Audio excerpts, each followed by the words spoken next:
Hello everyone, welcome back to the channel. Hope you are doing well and fine, and in today's video I'll be showing you how to install a Google Nest Thermostat. So without wasting any time, let's just jump right on the video and make sure to watch this video till the end and follow the steps as well. So installing a Google Nest Thermostat is a straightforward process, but it does involve some basic knowledge of your home's HVAC system. Here's a step-by-step guide. So the first thing, or the step one, is to gather tools and materials.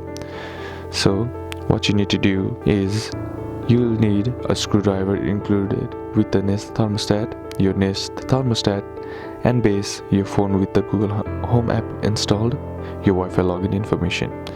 Now the second step is to turn off the power to your HVAC system. Turn off the power at the circuit breaker or thermostat panel. Verify that the system is off by adjusting the temperature of your current thermostat. The system should not respond. Number 3 is to remove your old thermostat. Take a picture of your wiring on your old thermostat for reference. Label the wirings using the provided stickers in the Nest Thermostat box. Disconnect the wires and remove the old thermostat base. Then the fourth step is to check the compatibility. Use the Nest Compatibility Checker on the Google Nest website or the Google Home app to ensure your system is compatible with Nest. If you have a C-wire, common wire, connect it. If not, the Nest Thermostat often works without one, but some systems may require a power adapter. Number 5, or step 5, is to install the Nest base plate. Thread the label wires through the center of the Nest base plate. Use the built-in level to ensure the base is straight.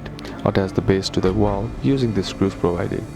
Number 6 is to connect the wires. Match each labeled wire to the corresponding connector on the Nest base. Push the wires into the connectors until they click. Make sure the wires are secure and not exposed. Step 7 is to attach the Nest display. Align the display with the base and push it until it clicks into place. Step 8 is to power on your HVAC system once again, and then the Nest Thermostat should power on. If it doesn't, double check the wiring. Step 9 is to set up your thermostat. Follow the Unscrew instructions to configure the thermostat. Open the Google Home on your phone and add the Nest Thermostat by following the app instructions. Connect the thermostat to your Wi-Fi and set up your home schedule. Now all you gotta do is just test the system or the settings as needed to ensure your system is working properly, and that's basically how to do it. And that's it for today's video, guys. Hope this video was useful to you. Leave a like if it did. Comment down below what the next video should be on. Consider subbing to the channel. Thanks for watching. Bye bye.